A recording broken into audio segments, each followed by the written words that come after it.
everybody. It's Valentine's Day, but not when you watch this. I just wanted to celebrate it for myself. Welcome to the F Your Fears podcast. I'm your host, Ashley Monique Menard. I do my own sound effects. Yes, you're welcome, YouTube. If you're listening to us at home on Apple Podcast or any of the streaming devices, thank you. If you're watching this on YouTube, super cool. Like, subscribe, comment, engage. Yeah, why not? I mean, how else will I know what you think?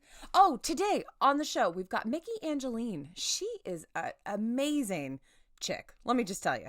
She hosts this really cool podcast called the Bad Filipino podcast, available on all streaming devices, as well as just the entertainment industry. She knows so much, and so we were able to talk about her journey, how she's gotten from point A to point B, as well as talking about fear and how she's dealt with that. Before we go into her episode, I just wanted to share with you a little quote for the day. Let's do it. A little bit of a reading. Ooh, ask for help. This is from my book called How to Love. I'll put it down below in the show link. So How to Love. So let's go ahead and talk about asking for help. Asking for help. Is it hard for you to ask for help? It's hard for me to ask for help. And I even get super frustrated whenever I ask for help from people and they don't acknowledge it. And I'm like, oh, you're trying to kill me. Do you feel that way? Is it just me? I don't know. Maybe. Put in the comments how do you feel? Okay, so ask for help.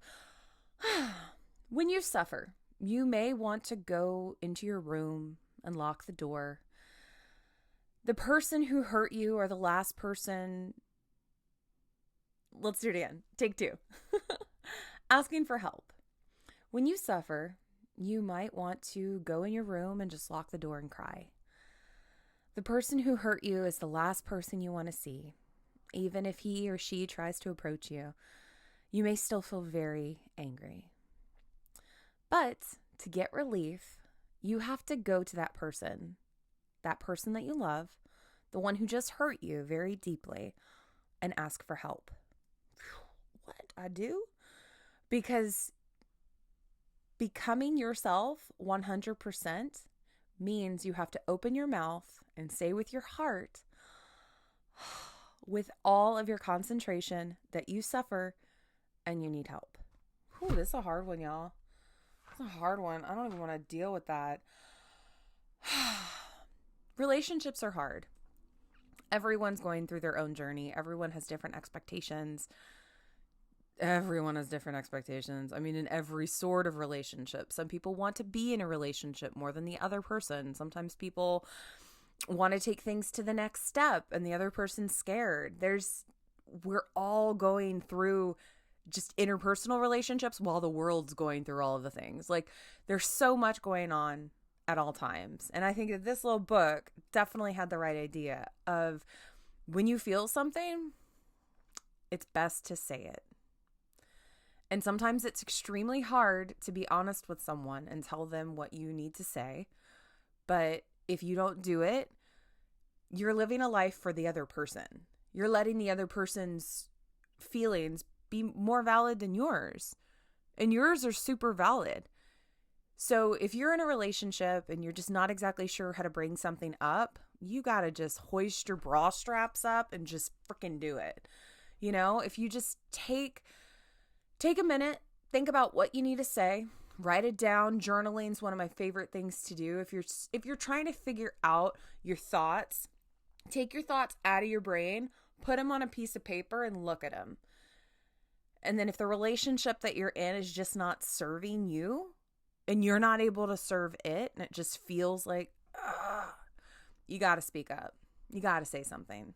So it's so funny because today's Valentine's Day and it's one of those things of like, we all want connection. We all want to be with someone. We want to have a relationship and have the things, the feelings, the emotions, the love. It's beautiful. Like, we want those things. Even whenever we say we don't want those things, we may not just be ready for them at that time, but like in general, even, bachelors who don't settle down do secretly yearn for that. Sure, they might want to get brand new pee. A little pussy every day.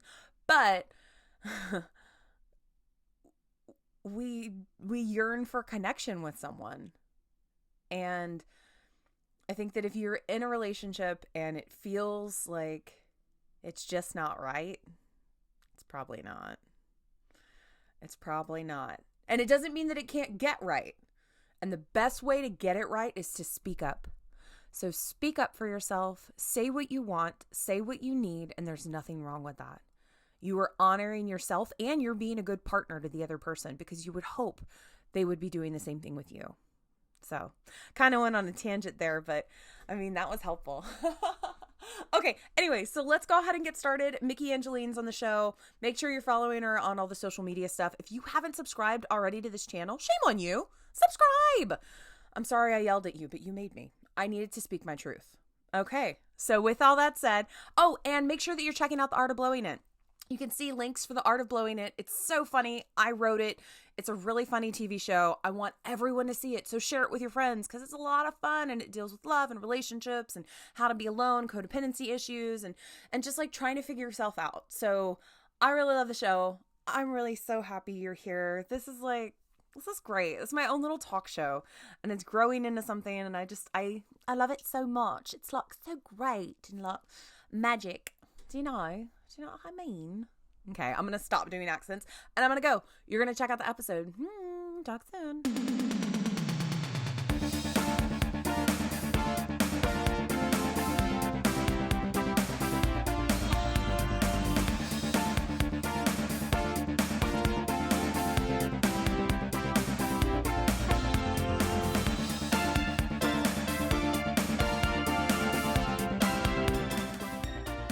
Hello, everybody, and welcome. And I'm so excited about my guest today. I've got Myki Angeline on the show. Welcome. Thank you so much. I'm so happy to be here. I'm so excited that you're here. I'm a little more excited that I'm here. I can't believe I'm here, but yes. And it happened. It seemed like it happened so quickly because you and I just connected, 2 weeks ago? Yeah, 2 weeks ago. We were doing this thing called the podcast movement. It was virtual. And so we met a whole bunch of podcasters. You and I clicked. And so I'm just really excited that you came to the show today. Thank you. Thank you for inviting me. Yeah. So I guess my first question is, where can people find your podcast? Because your podcast is like blowing up. Well, yeah. So the Bad Filipino is the podcast. It can honestly, it's on about almost a dozen audio platforms everywhere you can find it, but it originates as a live. So I do all of my original episodes live video, which will go simultaneously to my Facebook, to my YouTube, to my Twitter, to my Twitch. And then later I go into the editing process and then upload it as an audio for later. And I went ballistically nuts with this because I got back into podcasting in September. I had done an audio only format back in 2015. And then I took a break and I'm like, you know what? I really miss podcasting and got back into it. And I filmed like 15 episodes in 5 weeks. Wow. I don't know why I did that. Yeah. Like basically an entire season in just 5 weeks. That's amazing. That's amazing. And so on your podcast, like, what's it like? Tell everybody what to expect from your podcast. Okay. So it's an interview style podcasting, much like if you see Ellen or you listen to Trevor Noah.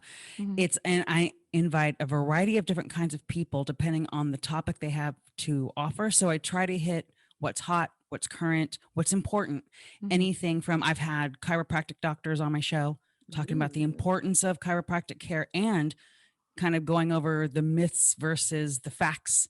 You know, I have actors, I have musicians. I even had a self-care coach, self-love coach about 3 weeks ago. Yeah. So it's, it's any information people are just, clamoring for and wanting. And there's so many professionals and those in the industries provided that give such great perspectives to it. So, because as you know, anything is not a one size fit all. So whereas one podcast and the information they get on one will resonate, mine might resonate with either a different group or just more. Yeah. So, okay, let's take it back a sec. So where were you born? Where'd you come up? So I'm first generation of my family to be born and raised in the United States because I am half Filipino, Mm-hmm. and I was born and raised in Northern California. I was in Vallejo, actually. Okay. So, and I grew up in the Fairfield area before moving and relocating here to Sacramento, and I've been here Mm-hmm. for almost 21 years now. Oh, wow. Cool. Yeah, complete Northern California person. Yeah. So whenever you were a kid, like what were you getting into? Oh my gosh. I tried everything on for size. I was so energetic. I mean, understand that I'm a Leo. So let's Uh-huh. put that in perspective. I'm a Leo who's very athletic. I mean, from the time I was 6, I got into martial arts Mm-hmm. and then went headstrong into sports. I tried every sport imaginable, discovered I was really good at a lot of them, Oh, that's and great. then got into art and, sketching and drawing Mm-hmm. by the time I got into middle school.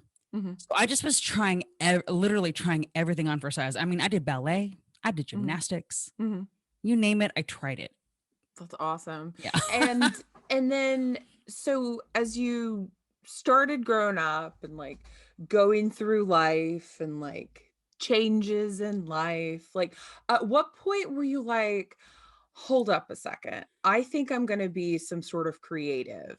Or were you like, no, I'm going to take a totally different route and become a lawyer? Like what were you thinking when you were about in high school? Like what were you thinking the next step was?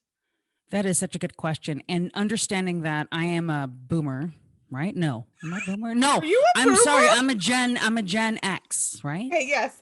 Gen X, sorry, not boomer, Gen X. I was about Growing to say, and growing, girl, you look good. I'm tired. Well, I am 52. So, and growing up in a broken Really? family too. Yeah. So, Oh, wow. I was part of that first generation of families that it became a very normal and not, I want to say popular because that's not a good word to use, but it was normal for families to, you know, go through their thing and divorce. And then now you're either a latchkey kid or you're struggling between households. Mm-hmm. With my family growing up, I went back and forth with custody battles between where I was going to live, between my mother and my father. Mm-hmm. And even in that, for my father, my mother was his second marriage. Mm. So, I can remember growing up in not middle school, but like in second and third grade, sometimes before I wake up, I would wait to open my eyes because I couldn't remember where I was living. And I was crossing fingers and hoping it was with my mother. That kind of upbringing, I Yeah. was raised strong Catholic, restrictive upbringing on the father side. Mm-hmm. More of an understanding, let's talk our feelings out. What do you want to do on my mother's side? Mm-hmm. So having that balance, I think I just yearned subconsciously for acceptance. And I tried to push myself into the medical field, but I went veterinarian because I love Mm-hmm. animals. Mm-hmm. And I just thought for the longest time, that's what I was going to do. Mm-hmm. And of course that didn't happen, but honestly, not discovering getting into, because I work in the music industry at the moment, right? I Mm-hmm. work for the Women's International Music Network. I interview people, doing that kind of thing. And I didn't understand or even embrace that I had this gift and ability to talk until way late. We're talking probably in my 30s. So, Really? yeah. So up until then, I was just trying to appease my elders, Mm-hmm. do the right thing, Mm-hmm. and, not embarrass my family before me and show that I could be this accomplished woman in whatever it was I thought I was going to do. And Yeah. I never knew because I was fighting who I really was inside. Mm-hmm. And when you do that, that's that conflict. And I Mm-hmm. had conflict for so many years.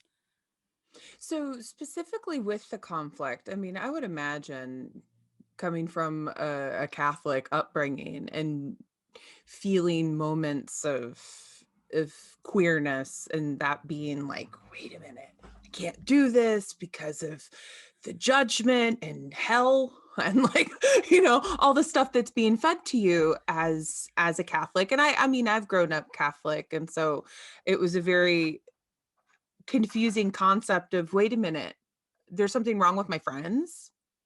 How is that possible? My friends are amazing people. That doesn't make sense to me. So I can only speak of it so much as like in the realm, but tell me about your experience. Like, how did that feel for you, feeling that frustration? That's a good question, because I didn't have it, because I was so I had an ignorance to it, not knowing. When you're not given the option that you could love someone other than the opposite sex, you don't go looking for it. At least in my case, is how that was. And this is what I found interesting, because I didn't actually come out and identify as lesbian until I was 29.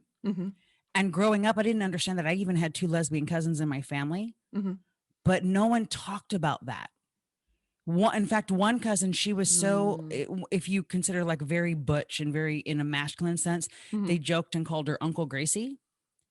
But it still was never discussed. There wasn't a discussion at all about what that meant, what that world was like, that it honestly was a separate world to identify as, non-hetero.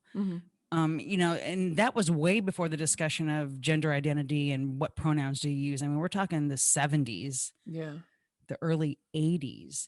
So my whole goal was, and I share this for anyone that this might resonate with, I was very much a tomboy growing up. Like I told you, martial arts, sports, really good at skateboarding, really good at riding BMX bikes. I wanted to be in the Olympics as a gymnast, but I was very, I was told by aunties on the Filipino side that if I keep acting like this, I'll never get a husband. And in my mind, I thought, I have to prove them wrong. So I was focusing so hard on proving that I could get a husband that it didn't dawn on me that I actually wanted to be the husband. Okay. See what I'm saying? Yeah. So we frame, when we're raising our children, at least then, when you raise it out of fear, when you raise it, and I'm not saying this to say hate or bad. When you have a Filipino Catholic upbringing, there is tradition and culture that comes with that. Something that anyone who's growing up in a strong, whether it's Hispanic, whether it's Italian, you'll understand that. There's this family heritage that comes with every child that's born into a family, and often that's all you're taught with, right? And that's what I was ingrained with on my dad's side. But with my mom, there was none of that. My mom didn't have, she had small, I didn't really know anyone but my grandmother, her mom. Her father died when she was 7. Never got to know my grandfather. I knew one aunt. I had one cousin on that side, whereas I must have had 100+ family members I grew up with on my dad's side. So it just wasn't presented to me. Now, my mother never said it couldn't happen, but again, that was never a topic of discussion, because you don't talk about it if it's not your life. If your life is, I'm trying to get a job, I'm trying to get married, cis, right, or hetero, that's all that's going to be the conversation. Families have to learn, and they're doing a lot better today, because I have a daughter. She's 25. She identified as asexual lesbian when she was 15. And we've had talks. She's even had the talk with me where she was concerned that she would never have children, and if I would be upset by that, not having any grandchildren. Right. To this, it's 2020, and that's still the thought. And I let her know, I said, honey, that is your decision. I will embrace you if you never have children, if you have children, if you adopt children, because don't live your life based on how you think. I think you should live it, which is what I grew up with for so long. And I did not want to pass that on to my own kid. Of course not. So, but see, that's the key pinnacle right there. No matter what it is about you as a person, once you can embrace and be brave and push through the fear of who you really are and could be, it melts away. The moment I admitted and I discovered in myself, I think it's women that I want to spend the rest of my life with, even though with my husband, we were together 11 years.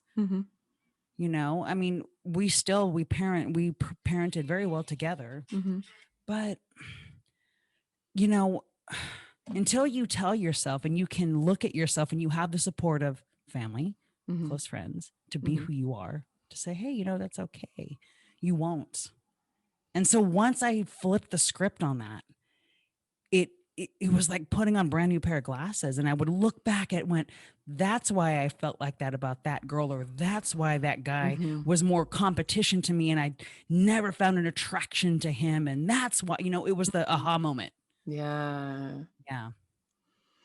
That's amazing. Okay. So, so much so much evolution that you've done within your life so far, honestly. And I mean, so Yeah. many people don't, a lot of people don't do the work. A lot of people let fear kind of keep them down. And I think it's just so amazing that you came into your own at your own time, which a lot of people do. Yeah. Everyone works on their own time length, and trying to compare yourself to others just isn't beneficial to your long-term growth. And I'm talking to everyone out there, not you, because Myki, you got Absolutely. it going on. You got it going on. Um, but I guess my question is, so like now, what's the goal for now? Like, where do you see yourself kind of headed in the next 10 years? So are we talking career? Are we talking love? Are we Life. We talking talking, life. We're talking man? big picture, so you can go in any direction you want. So BC before COVID, because let's be real, that has really framed Yeah. and reframed and reevaluated for all of us what future is going to be like. Mm-hmm. So when we live in that dreamscape of the world is our oyster and we can really do anything, Mm-hmm. which is still the case. Mm-hmm. I honestly, I went through a rough patch, and that's why for a couple of years I set aside, podcasting and whatnot. But my future goal was I want to create a career where I'm earning a successful living and I'm debt free, Mm. doing what I'm passionate about and what I'm good at. And I've learned my gift, and my gift is talking and connecting with people and motivating and inspiring people. Mm-hmm. That will never go away. Mm-hmm. It is a unique, niche to be in. Mm-hmm. A lot of people do it, but I know I have a gift to it. Now I have to put in the work, collaborate with the right people, right? Get Mm-hmm. myself out there, like being on your show. Mm-hmm. And but see, also I was working heavily in the music industry when COVID hit, Mm-hmm. live performances, theater, music, and hit so hard, and it will be the last to come back up. So Yeah. now it reevaluates. Do we still follow that career? That's such a good question. In 10 years from now, I'm hoping we can look back at this. I can look back at this super successful. I've logged in at least 2 TED Talks. I've, have 3 shows of my own, and I'm in association with my own corporation. And because my goal is to help others help themselves. I am somebody who believes I take what I've learned, like what I just shared with you. Not only am I not going to repeat it for someone in the future, but I'm going to let them say, hey, check out what I went through. Find a way to not have to go through that. And you will be 5 steps ahead in getting where you need to be for you. Yeah. Right. So in 10 years, I'm hoping I'm that example, and I'm that person that somebody went, man, because I saw her struggle and get through it and survive and thrive, gave me that strength to Mm-hmm. say I have it in me. That's Mm-hmm. really my that's always been my goal. Yeah.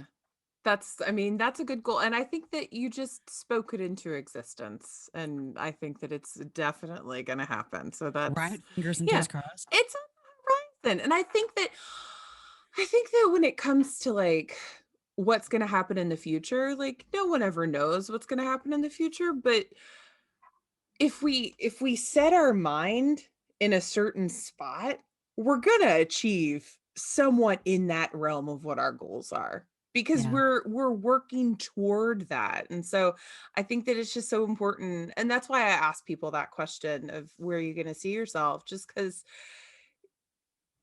if you dream it, not to sound cheesy, but like if you dream it, you can at least kind of see what it would look like, Yes. and you'll be able to Agreed. figure out those necessary steps in order to get there, And then it also takes an inner strength to work and push past those fears. Not just your own, but the fears that others will instill in you, because they a lot of people, and I'm guilty of it, we will genuflect our own fears on other people. Mm-hmm.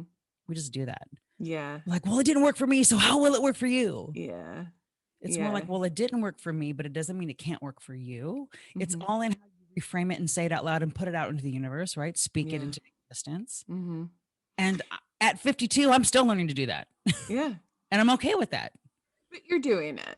I'm doing it, You're right? doing I'm it. doing You're it. totally doing it. And thank you for saying that, because I think that's another thing that, it's important to understand, is that even if we don't see it in ourselves, others do. Mm-hmm. I'm one of those of many people who push so far forward all the time, constantly moving forward. I forget to look back and see what I've created, Mm-hmm. to see what I've accomplished, to see where I've Mm-hmm. come from. Sometimes I have to look at my own resume to remember the things. And thank goodness, like I have a resume as a dear diary. Mm-hmm. Look at where you've been. This is my timeline of Yeah. accomplishment, of struggles. Mm-hmm. Sometimes, you're just, I'm so busy moving forward and trying to make things happen and making things happen. So it's okay to listen to others and take that praise and take that constructive criticism and all of it with a grain of salt, Mm-hmm. right? It's all a process. It's about embracing the suck, Mm-hmm. right? Yeah, yeah. Sucking is great. Sucking is great because at least you've tried it. And Yes. you can either try to troubleshoot what to do to make it better or put it aside and move on to something new. I Yeah. like failing. I do. Not as Yeah. much as I like winning, but I like failing because I've tried. There And you then go. there's some sort of deciding factor of, is this something to keep pursuing? Or can I just say, at least I tried? Because I There feel it like the is. one thing on my tombstone is going to be like, she tried. There it Like is. that's going to be Ashley Monique Menard. She tried. Hashtag she tried. It's hashtag she tried. So, okay. So like what's coming up on the horizon? What are you excited about? Any projects you'd like to Oh, tell everybody about? oh my gosh. Honestly, just, now that going through that podcast conference, and Mm-hmm. that's the thing, because even though I have the gift of gab and I know certain little nuances and tricks, did I just learn how much I don't know about podcasting, Yeah. right? Yeah. So my goal is to make my show, or I'm open to it, because you can't be so married to an idea that you get in your own way and then you miss the golden ticket. But Mm-hmm. my goal is to become very successful at my podcast, Mm-hmm. so that it opens doors for me to do lead down the road and be on other people's shows and host other things. So, I've already gone into season 2. I'm like easing it back now. I'm only doing 1 episode a week live instead of 4. But I just was so excited, and I Yeah. really was learning as I went. I DIY'd the whole thing, Mm-hmm. and it came from developing such great relationships through the music industry, through my local scene here in Sacramento. Mm-hmm. Reach in my pocket and go, "Hey, can I interview you?" And it was like, "Yeah." Yeah. And I know I'm fortunate with that, right? Yeah. That I Totes. was able to solidify 15 of my own episodes without failure. Like there was no cancellations, there was no Mm-hmm. move. It was great, right? And then I even on top of that did 6 for the Women's International Music Network.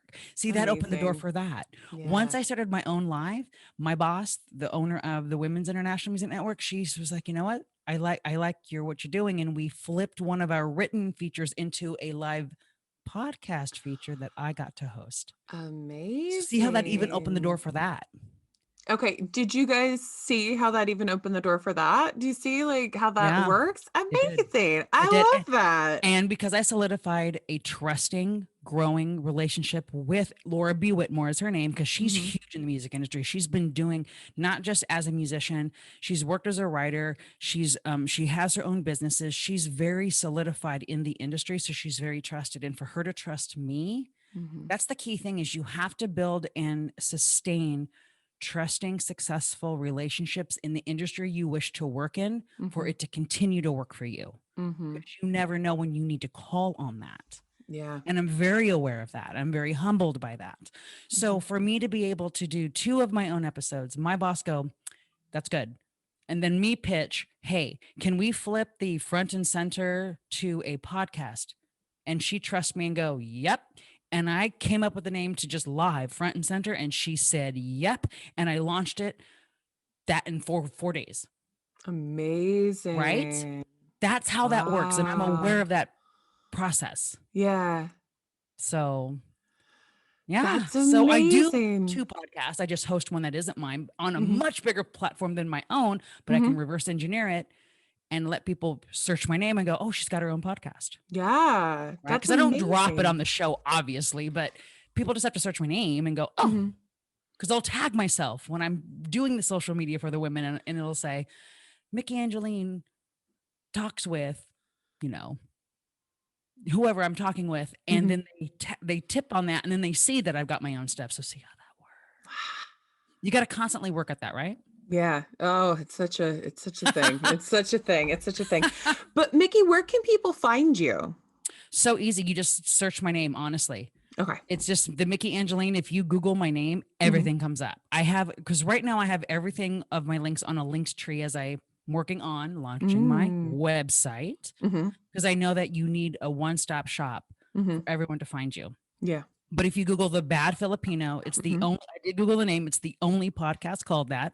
Awesome. And I'm working on trademarking that Cool. because I do like that name. I mean, Yeah, that's cool.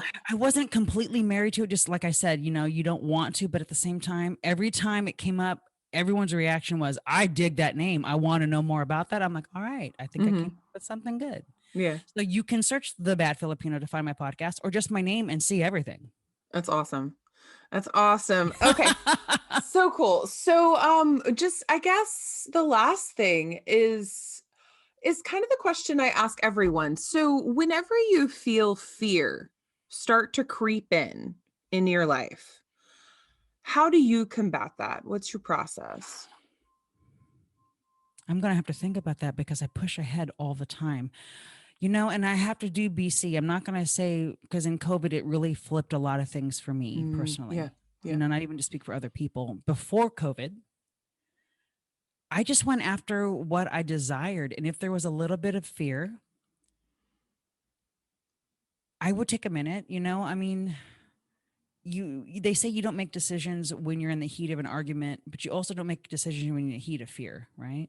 Which means Mm. also wanting to cancel on something. So Mhm. if I thought I felt it in something, I just took a moment, take a breath, and then I reflect on the positives of what it is I'm doing to Mhm. give myself a self pep talk, Yeah. right? Yeah. Um, if it's a bigger thing like a career change, oh, I just have to flip back to why I made the decision to want to do the career change and just own it and accept it. And just it's a mindset Mhm. to not feel like it's the end of the world if it fails. Yeah. So, because for the longest time growing up, it would be the end of the world to me if something failed. I had such a fear of failing because I tied that feeling and those words to being the worst person on the planet if I failed at something growing up. Mhm. And part of it is upbringing and part of it is just whatever it is, right? I mean, I don't blame shift, I'm not pointing fingers, but Mhm.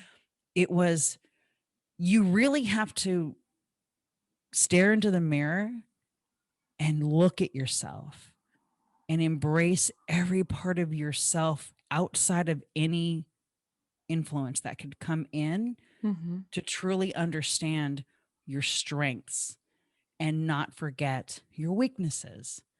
Because even from your weaknesses is where the strength comes. So, this is what I do. It's a self reflect, it's a take a moment, Mhm. and I weigh the pros and cons. And I block out anything else that might be an influence, whether it be social media, whether it be my parents, whether it be, my Yeah. best friends, whatever, and just really sit in it. Mhm. If that hits, Mhm. which I can't say it hits a lot. I Yeah. mean, I don't know why. I don't get a lot of fear. Yeah. That's great. And I Or think maybe one I of the don't think it's fear. reasons or maybe one of the reasons that you don't get a lot of fear these days is because you've gotten a lot of fear in the past and you've figured out cognitive ways. I mean, you reframing, because if you go in a moment where there's panic, like let's say you're doing like a public speech, for someone who doesn't get up on stage and does like a public speech often, your brain goes into like that fight or flight. And Yep. by you taking that moment of retraining it, which is what you said you were doing, like it's a cognitive therapy in a way of reframing the mindset to where all the systems go and you're functioning. And so that seems like something that you've done quite a few times to where now you've created a habit for yourself. That's actually good. And you can go down to the simplest things. And I'll give two different examples. From the time when I would compete in martial arts, I would be nerve Mm, wracked right before I yeah. would go up to either perform a dance or a form or fight somebody. Hmm. And then when it comes to public speaking, same thing. If I knew I was going to sit on a panel, And sitting on a panel is a little more nerve-wracking than just speaking, because you have to take questions and then have an answer. Mm-hmm. And you're reflecting on what everyone else's answers were. Yeah. Right. So in each instance, I would do something basic as not too much caffeine that day. You're already going to be amped up by your own adrenaline. Mm-hmm. Drink a lot of water Mm-hmm. the night before. Drink Mm-hmm. water that day, stretch. Do light exercise at least an hour or two before the event, because these are things that will physically relax your body. Totes. Your blood needs to flow, the oxygen needs to flow. Mm-hmm. Right? These are the simple things, but I'm telling you, it'll take you a long way. And then study, study, study, study. So if I'm doing a form, I've done that form so many times I could do it in my sleep. If I'm speaking about something, I'm studying on the subject and saying the questions in the mirror so many times that it just becomes second nature. Mm-hmm. Those are those simple things that I would do that helped me push through any kind of anxiety or fear that I might have. Mm-hmm. Right? I love it. I love it. Myki, thank you so much for being here. This has been such a lovely chat. Yes, I love talking with you. I'm so glad we connected. I feel like the universe put us together for a reason. I think you and I are going to be working more in the future. I agree. Yeah. I agree with that. Well, I will talk to you soon. Yes, thank you. Thank you.